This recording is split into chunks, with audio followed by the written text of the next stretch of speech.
Ассаляму алейкум, dear friends! Знаете ли вы, что в английском языке есть такая интереснейшая поговорка «Scratch a Russian and you will find a Tatar», что дословно означает «Поскреби русского, найдешь татарина». В некоторых англоязычных источниках говорится, что это якобы слова Наполеона Бонапарта. Но даже если так, то, скорее всего, сказал он это на французском. Впрочем, не будем пытаться произнести.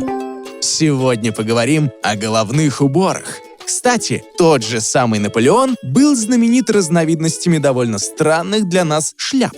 Но не суть. Мы вам расскажем не о заморских, а о своих отечественных головных уборах в 7-м выпуске нашей программы «Такой татарский русский».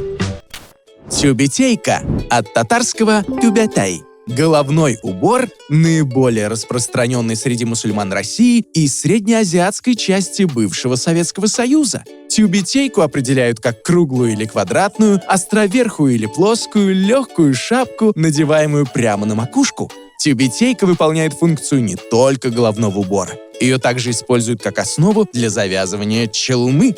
Русский писатель, этнограф и лексикограф Владимир Иванович Даль дает следующее определение. Тюбетейка – татарская ермолка, круглая или остроконечная. Русский и советский лингвист Дмитрий Николаевич Ушаков в словаре современного русского литературного языка Академии наук СССР 1963 года также фиксирует, что тюбетейка от татарского «тюбетай».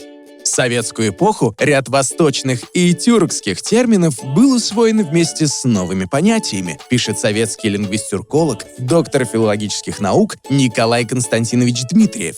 К таким новым словам Дмитриев относит и слово «тюбетейка» — «восточная шапочка». Согласно Фасмеру, русский и немецкий лингвист, татарское «тюбетай» образовано от слова «тубя» — «верхушка». Думаю, многие из вас слышали слово «каляпуш» с татарского «каляпуш», а некоторые и вовсе «каляпушем» называют тюбетейку.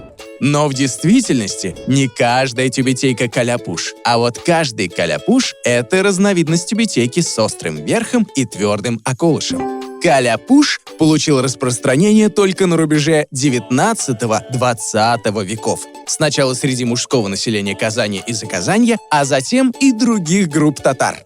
Прикрытие головы является сунной пророка Мухаммада, салляллаху алейхи вассалям, а совершать намаз и входить в мечети с непокрытой головой строго нежелательно. Именно поэтому тюбетейка стала неотъемлемой частью национальной одежды татар.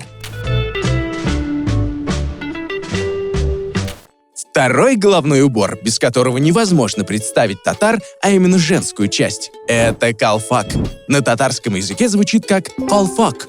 Калфак богато украшался вышивкой, расшивался золотыми и серебряными нитями, бисером. В начале 20 века среди татарских женщин, в большей степени у интеллигенции и горожан, распространилась европейская форма одежды. Однако калфак, несмотря на уменьшение в размерах, остался традиционным головным убором, подчеркивавшим национальность женщины. Но знали ли вы, что именно от татарского слова «калфак» происходит русское «колпак»? Нет? Тогда послушаем, что говорят лингвисты. Колпак – конусообразный или овальный головной убор. Согласно Владимиру Далю, колпак и колпак с татарского «шапка». Ушаков же пишет, что колпак из тюркских «колпак» – высокая шапка. В русский язык это слово в окующем варианте «колпак» попало, вероятно, из тюркских языков кыпчакского типа, татарский, половецкий, ну или более ранние, считает Федор Евгеньевич Корж. Радлов также дает определение татарского слова «колфак» как женская шапка и приравнивает его к «колпак». Малахай – большая ушастая шапка на меху или с 4 лопастями – шапка-ушанка. В русский язык слово пришло через татар и было вполне распространенным в крестьянской среде XIX века. Достаточно вспомнить строчку из сказки «Конек-горбунок» Ершова, где поэт подражает простонародной речи. Тут Иван с печи слезает, малахай свой надевает. По мнению Макса Фасмера, изначально это заимствование из монгольского «малагай», что в переводе означает «шапка», откуда и татарское «малахай». Российский востоковед-тюрколог Василий Васильевич Радлов пишет, что малахай на казанском диалекте еще звучит как молокай. Папаха – мужской меховой головной убор из овчины или каракуля, распространенный у многих народов. Форма и высота папахи разнообразная – цилиндрическая, полусферическая, с плоским дном и другие. По версии Дмитрия Николаевича Ушакова и как написано в Большой советской энциклопедии, слово имеет тюркскую этимологию от слова «папах». В языке Лермонтова папах все еще встречается, но к концу XIX и началу XX веков остается вариант «папаха». Есть свидетельство 1418 года, что папаха у татар была элементом военной формы одежды. И сегодня на головах татарской интеллигенции нередко можно увидеть точно такой же головной убор, только вот называется он уже «каракуль-бюрек». Чалма от татарского «шалма». Головной убор, представляющий собой кусок ткани, обмотанный вокруг головы или той же самой тюбетейки. Ушаков указывает на тюркскую этимологию слова. Встречается в кодекс Куманикус. Радлов вводит уточнение и говорит, что слово «челма» изначально активно в турецком, в казанском диалекте татарского и крымском языках.